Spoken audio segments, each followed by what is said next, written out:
இன்றைக்கி நம்ம ஒரு ஸ்வீட் ரெசிபி தாங்க செய்ய போகிறோம். எல்லாத்துக்கும் ரொம்ப ரொம்ப பிடிச்ச பூந்தி லட்டு செய்யலாம். அதுக்காண்டி பூந்தி கரண்டியும் வாங்கிட்டு வந்துருந்தோம் புதுசாக. இப்போ ஒரு 1/2 கிலோ கடலை மாவு எடுத்து நல்லா தோசை பத அளவுக்கு கரைச்சி வச்சுக்கலாம். பார்த்துக்கோங்க இந்த கன்சிஸ்டன்சி. இது கூட ஒரு பிஞ்சு சோடா உப்பும் லைட்டாக உப்பு மட்டும் சேர்த்திக்கலாம். அப்போ தான் அந்த டேஸ்ட் உங்களுக்கு மாறாமல் வரும். இதை நல்ல எண்ணெய் காயணும். காஞ்சதுக்கப்புறமா மீடியம் ஃப்ளேமில் வச்சுக்கோங்க.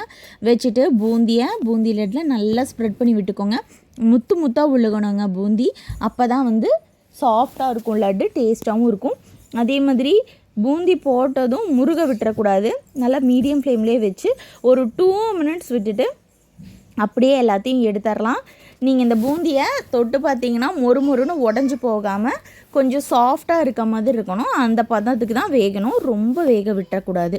நல்லா பெரிய கரண்டி எடுத்து இதை வந்து நல்லா ஜல்லடை கரண்டி இருந்துச்சுன்னா அதை எடுத்து இதை வந்து அப்படியே ஃபில்டர் பண்ணி எடுத்துக்கலாம். அதே மாதிரி நீங்கள் இந்த டிஷ்யூ பேப்பர்லையும் இதை போடக்கூடாதுங்க. நிறைய எண்ணெய் இருக்குன்னா நினைக்காதீங்க. லட்டுக்கு வந்து கரெக்டாக இருக்கும்.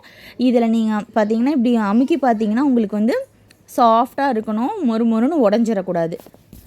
இதை நம்ம அப்படியே எடுத்து ஒரு குண்டால் போட்டு வச்சுக்கலாம். நம்ம எடுத்து வச்சுருக்க எல்லா மாவையுமே இதே மாதிரி பேட்ச் பை பேட்சாக நீங்கள் போட்டு எடுத்துக்கலாங்க.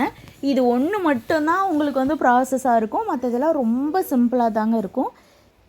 பார்த்திங்கன்னா இப்படி அமுக்கிட்டிங்கன்னா எண்ணெய் வந்து வெளியே வரும். இந்த மாதிரி சாஃப்டாக உடையாமல் இந்த மாதிரி இருக்கணும். நமத்து போன மாதிரி இருக்கணும். அப்போ தான் வந்து லட்டு வந்து சாஃப்டாக இருக்குங்க. இப்போ நம்ம பாகு காய்ச்சிக்கலாம். 1/2 கிலோ கடலை மாவுக்கு 1/2 கிலோ சர்க்கரை எடுத்துக்கலாம். நீங்கள் கொஞ்சம் கூட சர்க்கரை உங்களுக்கு இனிப்பு ஜாஸ்தியாக வேணும்னா எடுத்துக்கலாங்க. குறைச்சி போட வேணாம். அதுக்கு முங்குற அளவுக்கு தண்ணி விட்டு ஏலக்காய் தூள் மட்டும் நான் நல்லா பொடி பண்ணி இது கூட சேர்த்துக்கிறேன். ஏலக்காவை நல்லா சர்க்கரையோடு மிக்சியில் அடிச்சிங்கன்னா நல்லா நைஸாக பொடியாயிரும். அதை நான் இது கூடவே சேர்த்துக்கிறேங்க. இது நல்லா 1 ஸ்ட்ரிங் பதம் கண்டிப்பாக வரணும்.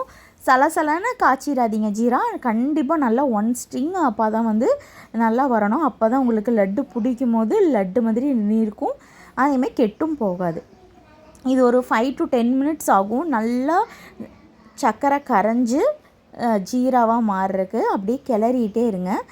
இது ஏலக்காய் மட்டும் இல்லைங்க. இது கூட நம்ம இன்றைக்கி ஜாதிக்காவும் சேர்த்துக்கலாம். நல்லா ஒரு ஜாதிக்காய் 1/2 கிலோவுக்கு நல்லா ஒரு ஜாதிக்காவை நல்லா தட்டி எடுத்துட்டு கொஞ்சம் 1க்கு 2 பவுடர் ஆகிற மாதிரி இந்த அளவுக்கு தட்டி எடுத்துக்கோங்க. நல்லா ஒரே ஒரு ஜாதிக்காய் தான் எடுத்துருக்கேன்.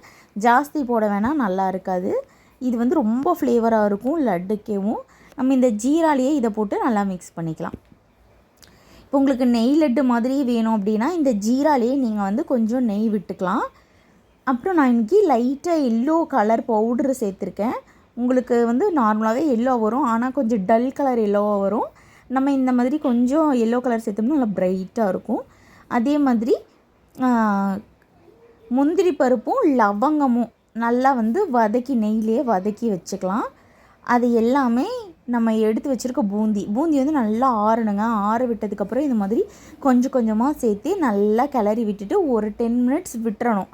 அது ஓரளவுக்கு அப்படியே செட் ஆகுங்க ஜீரா. அதுக்கப்புறமா குட்டி குட்டியாக நீங்கள் உருண்டை பிடிச்சிங்கன்னா நம்மளோட சுவையான பூந்தி லட்டு ரெடி. இதே மாதிரி நீங்களும் செஞ்சு பார்த்துட்டு எப்படி உங்களுக்கு டேஸ்ட் வந்துச்சுன்னு கண்டிப்பாக எங்களுக்கு கமெண்ட் பண்ணுங்கள். இன்னொரு வீடியோவில் சந்திக்கலாம். பாய்.